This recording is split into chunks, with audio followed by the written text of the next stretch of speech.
YouTube channel. Dan akhirnya aku, Andin, yang sejak sekian lama ingin menghadirkan konten ini di tengah-tengah teman-teman semuanya, akhirnya bisa tercapai nih. Nah, kali ini temanya adalah menggendong. Kalau banyak dari teman-teman semuanya yang pada tahu bagaimana aku tuh suka sekali dengan kegiatan menggendong semenjak waktu itu Kawa masih bayi sampai dia udah gede pun masih digendong, dan sampai sekarang udah melahirkan Tabi dan sekarang menikmati sekali kegiatan menggendong Tabi. Dan sampai sekarang juga masih banyak banget teman-teman yang nanya gitu ya tentang serba-serbi menggendong. Nah, di sini aku kehadiran salah satu guestku di rumah, tamuku yang sebenarnya juga adalah teman baikku juga. Kita udah kenal sekian lama gitu ya.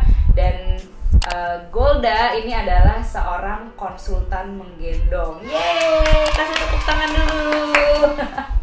Oke, jadi Mbak Golda hari ini kita akan ngobrol-ngobrol mengenai menggendong gitu ya. Tapi sebelum kita ngomong lebih lanjut tentang bagaimana caranya dan yang lain-lainnya gitu ya, yang aku pengen tahu, ini adalah salah satu hal dasar gitu ya, yang banyak sekali ditanyain sama orang ke aku sebenarnya.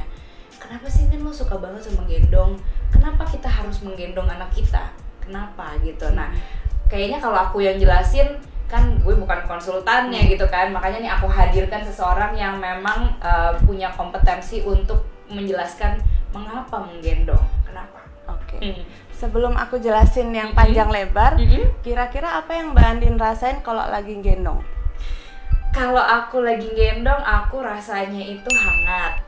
Terus aku rasanya tuh kayak komunikatif sekali gitu ya. Jadi kadang-kadang mungkin kita sedang tidak berbicara dengan bayi kita, tapi kok rasanya ada perasaan yang nyambung gitu. Kayak secara naluriah aku tuh bisa mengetahui apa yang dia butuhkan atau yang dia inginkan gitu. Ya gitu sih kira-kira. Mungkin lebih ke terkoneksi dengan bayinya. Benar, terkoneksi dengan bayinya. Ya, atau yang biasa disebut bonding kali ya. Yes, gitu. Itu dia.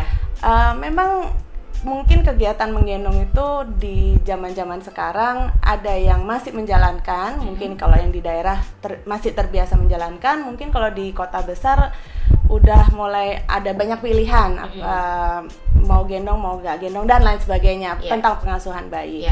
Kalau dari sisi menggendong sendiri sebenarnya sudah dilakukan dari sejak zaman prasejarah, zaman orang masih tinggal di goa. Kebayang nggak? Jadi zaman batu gitu ya. Iya. Itu ya pasti orang pasti gendong ya, karena kan nggak ada hal lain yang bisa dia lakukan untuk membawa anaknya. Nah makanya kebayang banget kira-kira mereka akan pakai alat bantu apa untuk gendong bayinya? Mungkin kalau tangan kan pasti pakai tangan. Iya. Kalau tangannya lagi capek, nah berarti dia pakai apa tuh Mbak? Kalau pakaiannya misalnya mereka masih pakai kulit binatang misalnya, ya bisa pakai kulit binatang. Wow. Nanti kalau di zaman yang udah masuk, misalnya apa ya?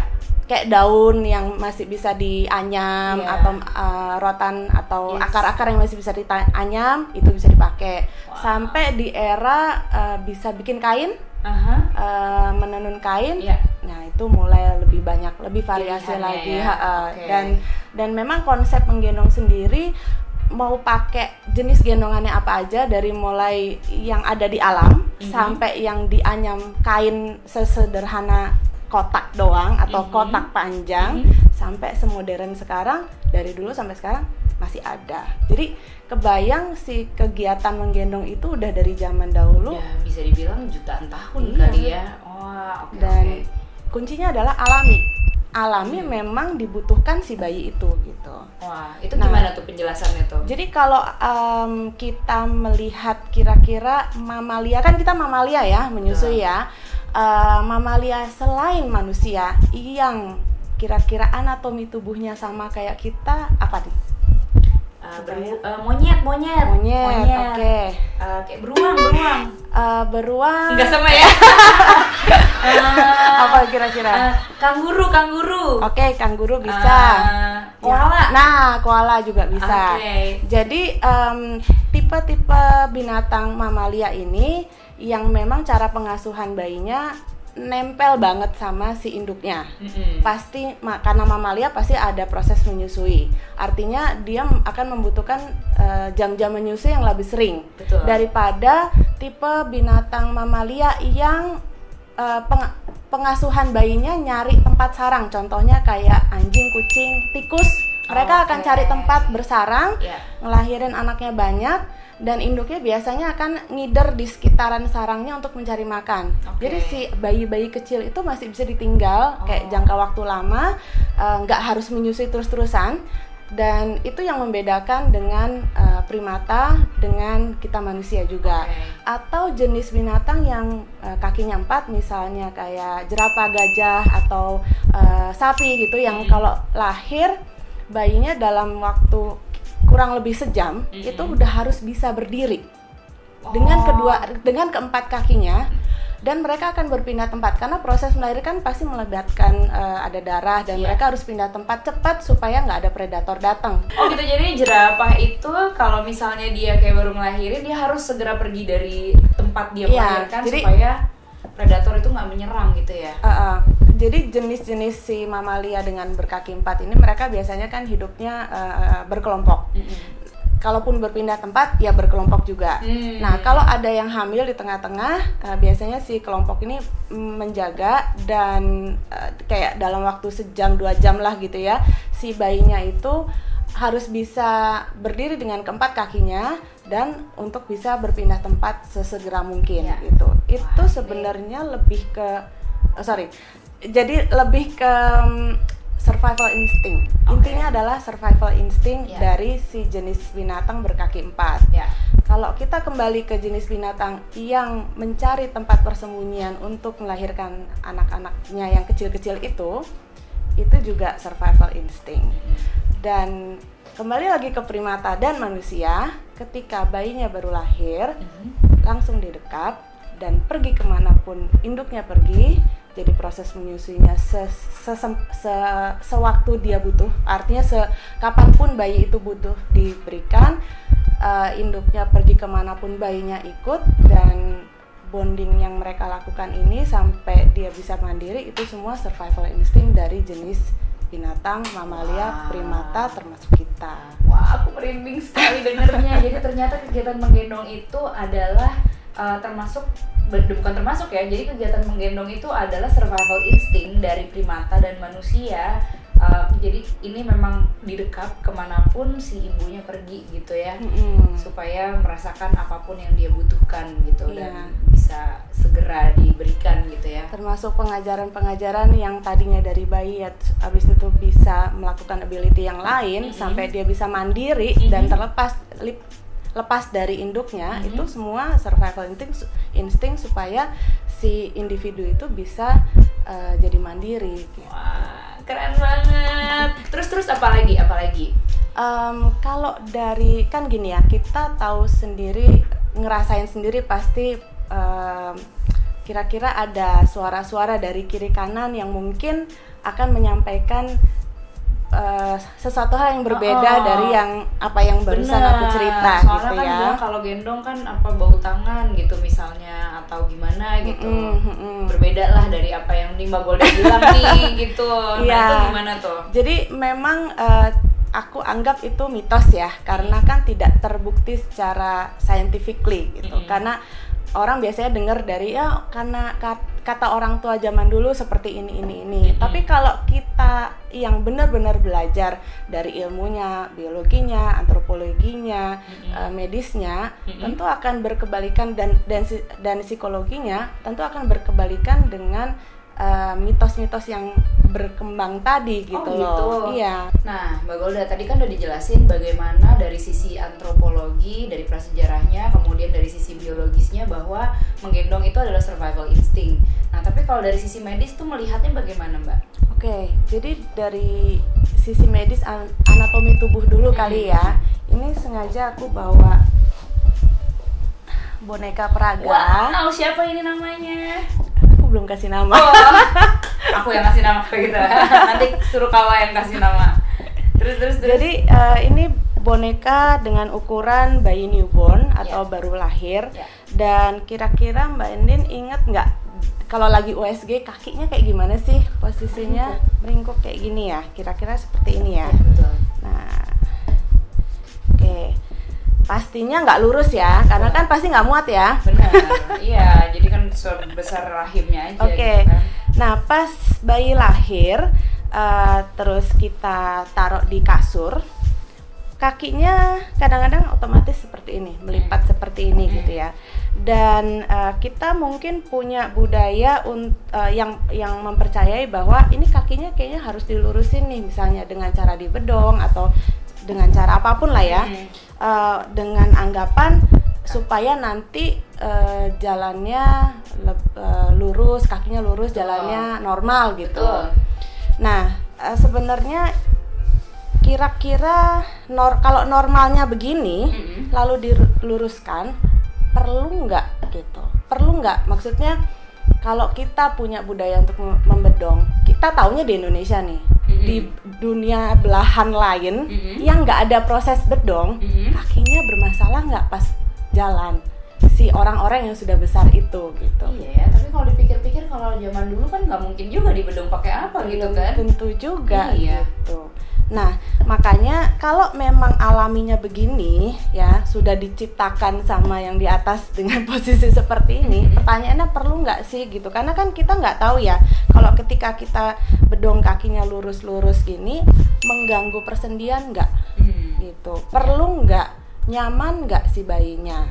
Memang ada yang beranggapan, oke nih perlu dibedong supaya dia nggak kagetan. Kalau pernah dengar refleks Moro. Memang dibedong bagian torsonya aja yang mengurangi refleks Moro akan lebih memperlama proses tidurnya. Dan ketika kita gendong dengan lilitan gendongan yang erat, sebenarnya dia proses ini juga akan mengurangi si refleks Moro tadi. Itu pertama. Mungkin kalau dari sisi medis artinya yang dipertanyakan adalah si kakinya perlu nggak sih dilurusin atau dibebasin aja gitu. Karena kan kita nggak mau mengganggu si persendian yang mungkin masih lunak karena dia ada tulang ketika baru lahir, tulang bayi itu nggak semuanya keras. Dia punya ada cartilage namanya atau tulang lunak, dan kita nggak mau memberikan tekanan yang sebenarnya nggak diperlukan sama si bayi. Gitu. Itu yang mungkin agak riskan gitu. Mungkin kalau dokter-dokter anak sekarang udah mulai banyak yang bilang, Bu, kalau misalnya dibedong kakinya nggak perlu lagi diluruskan. Iya, itu juga aku udah sering dengar. Jadi juga anggapannya udah berbeda ya dari waktu dulu ya. Iya.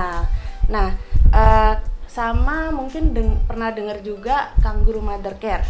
Nah, itu untuk bayi-bayi prematur disarankan posisi gendongnya seperti ini di dalam dekapan ibunya atau mungkin bapaknya, skin to skin, artinya si bayinya nggak pakai baju, ibunya juga jadi kulit nempel sama kulit, dan proses ini pun akan membuat bayinya akan lebih nyaman, jarang nangis, proses menyusuinya lebih cepat, dan suhu tubuh bayinya yang bayi prematur kalau memang lahir prematur yang cenderung mudah dingin, dia akan menyesuaikan suhu tubuhnya seperti kita. Ibunya ya. Wah, itu penting banget. Jadi ternyata memang kangaroo mother care tuh diperlukan banget untuk bayi prematur, udah disarankan sebenarnya ya. Iya. Nah, kalau misalnya nih aku mau nanya, terus dengan cara menggendongnya gitu ya, kan kalau bayi berarti posisinya itu kakinya tuh menekuk gitu, berarti memang benar ya. Jadi posisi menggendong yang benar adalah posisi seperti squat gitu ya, Mbak? Iya. Terms yang dipakai itu adalah spread squat position. Spread squat position. Jadi squat tapi kakinya ngelebar gitu ya. Nah, seperti ini nih. Ini kakinya menekuk, terus yang ini juga menekuk seperti ini. Terus posisi kepalanya dekat sama dagu kita. Artinya dia akan kayak tiduran di atas ini ya, antara posisi landai, posisi landai di atas payudara kita gitu. Jadi dengan posisi gendong seperti ini, lalu kedua tangannya di samping dan gendongan akan melilit badannya kita, kita akan lebih leluasa untuk bergerak. Walaupun baru melahirkan, masih bisa menggunakan kedua tangan kita. Gitu. daripada proses gendong yang zaman dulu kita kenal seperti ini. Yeah. Mungkin kalau dianggap, oh apakah gendong seperti ini salah? Enggak juga. Ini hanya salah satu varian gendong. Yeah. Tapi jadinya kita cuman punya satu tangan bebas, cuma satu. Sedangkan bisa jadi tangan kita capek, bisa jadi juga belakang kepalanya bayinya capek, dan bisa jadi tidak terlalu seimbang karena kan kayak ada beban di depan gini, dan kita belum tentu bisa selalu fokus dengan beban yang lagi kita bawa. Tapi kalau posisinya seperti ini, atau misalnya kita kebayang lagi bawa karung beras yang besar dan kita harus jalan agak jauh, kita akan lebih nyaman jika didekap gini, gitu. Seperti ini, didekap seperti ini, dan kita jalan dengan lebih leluasa. Gitu. Energi yang dikeluarkan nggak terlalu banyak, jadi lebih sedikit ya. Dan mungkin kalau dengan menggendong yang seperti ini, kalau tulang punggung bayinya juga lebih ini ya, lebih kan masih lunak sebenarnya, jadi dia lebih mengikuti seperti bentuk ininya ya, gendongannya gitu ya. Iya, jadi si gendongannya kan kita harapkan kayak setipis kain. Betul. Dan dia akan ngikutin mau bayinya lahir kurus, kecil, gemuk, prematur, semuanya akan ngikutin. Apa tuh namanya, ergonomis ya? Iya. Jadi dia ngikutin posisinya. Nah, si kakinya ini juga kalau alaminya seperti ini, dan dia akan ngikutin. Jadi gendongannya akan nyampe di kedua lipatan lutut si bayi. Patokannya gendongannya berhentinya di kedua lipatan lutut si bayi. Wah, itu nanti akan kita bahas nanti di yang berikutnya. Tapi satu hal nih terakhir yang mau aku tanyain. Berarti sepenting itu ya sebenarnya menggendong sampai di dewasa ini gitu ya. Kalau kita lihat di masyarakat yang sekarang ini, karena mungkin di beberapa, khususnya di perkotaan, mungkin menggendong sudah tidak lagi menjadi pilihan yang populer gitu kan. Sampai akhirnya muncullah ada yang namanya sekolah menggendong. Padahal kalau dipikir-pikir dari dulu juga orang harusnya gendong gitu kan. Sampai ada sekolah menggendong tuh berarti menggendong itu sebegitu pentingnya Mbak Golda ya. Dan muncul konsultan menggendong semuanya. Itu tuh ada ceritanya. Jadi sekolah menggendong yang bisa mengeluarkan konsultan-konsultan menggendong untuk saat ini memang adanya di Eropa. Kenapa? Karena di sana budaya menggendong kurang. Dan tingkat morbiditas dan mortalitas, yaitu tingkat kesakitan dan kematian bayi, cukup tinggi hanya gara-gara orang tuanya nggak tahu budaya menggendong. Wah, jadi sebenarnya kita sebagai orang Indonesia tuh harusnya bersyukur ya, kita tuh punya budaya seperti itu ya. Terus. Nah, jadi mereka mempelajari, kebetulan sekolah yang aku ikuti dari Jerman, ini adalah sekolah menggendong pertama di dunia yang udah dari kayak 20 tahun lebih gitu. Mereka mempelajari budaya menggendong tuh seluruh dunia. Termasuk yang mungkin Indonesia termasuk, artinya Asia Tenggara termasuk, Jepang termasuk, karena mereka punya budaya menggendongnya yang sangat kuat. Kalau pernah nonton film Oshin zaman dulu gendong bayinya di belakang. Dan di Afrika juga masih banyak yang proses gendongnya juga di belakang dan rada turun gitu. Jadi masing-masing negara itu punya budaya menggendong sendiri. Mereka pelajari, kayak mereka juga pelajari kenapa sih yang di Jepang lebih tinggi, yang di Afrika lebih rendah, dan di negara-negara yang lain. Akhirnya mereka merumuskan, oke, ini ada satu posisi nih yang disebut posisi optimal atau yang paling minim human error, yang paling minim kesalahan-kesalahannya gitu, yaitu posisi yang gendongnya seperti ini yang tadi aku contohin. Dan ini pun, posisi ini ada di bukletnya WHO pas lagi menjelaskan posisi gendong untuk kangguru mother care. Gitu. Keren. Wah, gila, ternyata seperti itu ya menggendong. Nah, jadi kita akan membahas mengenai serba-serbi menggendong yang lainnya, tapi mungkin di next episode-nya, karena sekarang waktunya udah disuruh gini dari tadi. Jadi segitu pokoknya, semoga apa yang kita bahas hari ini bisa bermanfaat buat teman-teman semuanya. Jadi kalau ditanya kenapa sih gendong, nah tinggal kasih tahu apa obrolan kita di YouTube kali ini. Thank you Mbak Golda. Sama-sama. Terima kasih. Jangan lupa subscribe dan like dan komen kalau emang kalian suka sama videonya. Jangan lupa share ke teman-teman yang membutuhkan. Bye.